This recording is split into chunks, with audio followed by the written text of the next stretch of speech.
मुद्दे की बात मयंक तिवारी के साथ सोमवार से शुक्रवार रात 8 बजे।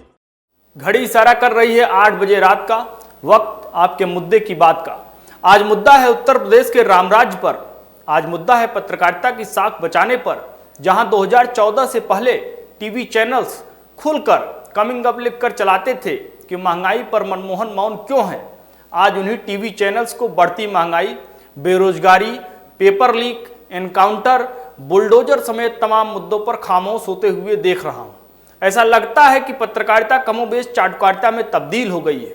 ऐसा लगता है कि तमाम बड़े टीवी चैनल के पत्रकार सरकारी पीआर एजेंट बनकर रह गए हैं, जो सरकार के हर काम को रामराज्य की तरह दिखाना चाहते हैं। गलती यहाँ पत्रकारों की है ही नहीं, गलती है उन्हें इस डर का, जिसके साये में वो खुद को हर वक्त बेचैन महसूस करते हैं कि कहीं सरकार के खिलाफ कुछ लिखा गया, कुछ बोला गया तो नौकरी जाएगी।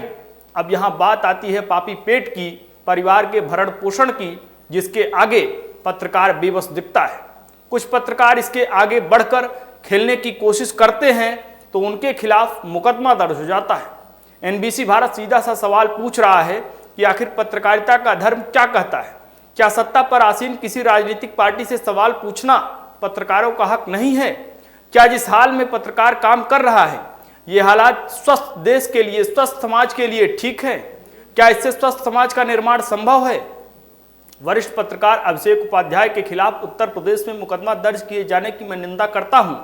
अभिषेक उपाध्याय को जहां तक मैं जानता हूं, इनका करियर बेदाग रहा है। किसी की एक चाय तक नहीं पी इस शख्स ने। उनके विचार और उनके लिखे से असहमत हो सकते हैं हम और आप, इसका मतलब ये नहीं कि उन्हें सलाखों के पीछे भेजने की साजिश की जाए।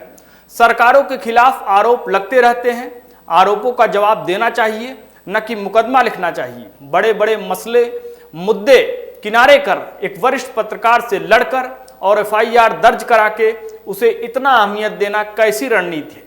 अभिषेक ने ठाकुर अफसरों की लिस्ट दी तो आप गैर ठाकुर अफसरों की लिस्ट जारी कर देते, मामला यहीं खत्म हो जाता था। फिर ये एफआईआर दर्ज कराने की बात कहां से आ गई? हो सकता है लिस्ट में कुछ नाम गलत भी हो गए हों। अगर ऐसा है तो भी इसकी शिकायत प्रेस काउंसिल या उचित जगह करनी चाहिए। अब इस मामले में सियासत ने तूल पकड़ लिया। उत्तर प्रदेश के पूर्व मुख्यमंत्री अखिलेश यादव ने हर साल सर्वश्रेष्ठ समालोचक सम्मान का ऐलान कर दिया और लिखा कि समाजवादी पार्टी सर्वश्रेष्ठ समालोचक सम्मान के लिए एक आंतरिक समिति गठित करने की घोषणा करती है। यह समिति हर वर्ष ऐसे एक समालोचक को सम्मानित करेगी जिनकी समालोचना से लेकर कार्यशैली तक सकारात्मक सुधार हुआ।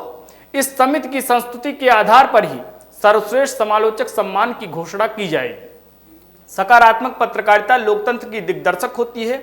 मीडिया की भूमिका तीसरी आंख जैसी होती है। उसका निष्पलक होना सरकारों को सजग और सतर्क सचेत करता है।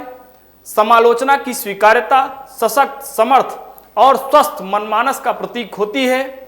अपनी एक और पोस्ट में अखिलेश लिखते हैं कि वाह क्या खूब है उत्तर प्रदेश भाजपा सरकार, सच के खिलाफ झूठी एफआईआर।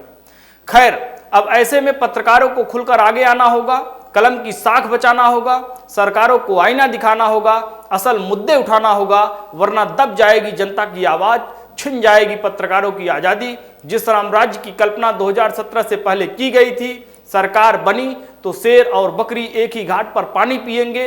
आज उसी रामराज्य में 69,000 शिक्षकों का मुद्दा पिछले 6 साल से जब जब आगे आता है, तब तब सरकार से उन्हें नौकरी मांगने वाली आवाज के खिलाफ सड़कों पर लाठियां बांट दी जाती हैं। जहां पेपर लीक से लेकर एनकाउंटर, बुलडोजर वाली कार्रवाई पर सवाल पूछने पर पत्रकारों पर केस दर्ज हो जाता है। यूपी के रामराज अधिकारियों को इतना मनबड़ क्यों छोड़ा गया कि बीजेपी के ही विधायक, सांसद समय समय पर अपनी ही सरकार के खिलाफ मुखर हो जाते हैं। कुल मिलाकर बस इतना समझिए कि 2017 से पहले जिस रामराज की कल्पना की गई थी, आज उसकी छांव के नीचे जनता बाप बाप चिल्लाने को बेबस है। वक्त आपसे इजाजत लेने का। उम्मीद है हमारी रिपोर्ट आपको पसंद आई होगी। आपसे भी उम्मीद है आप ये वीडियो लाइक करेंगे, शेयर करेंगे और कमेंट सेक्शन में जाकर बेबाकी से अभिषेक उपाध्याय के मुकदमे के मामले पर अपनी निर्भीक आवाज बुलंद करेंगे। नमस्कार।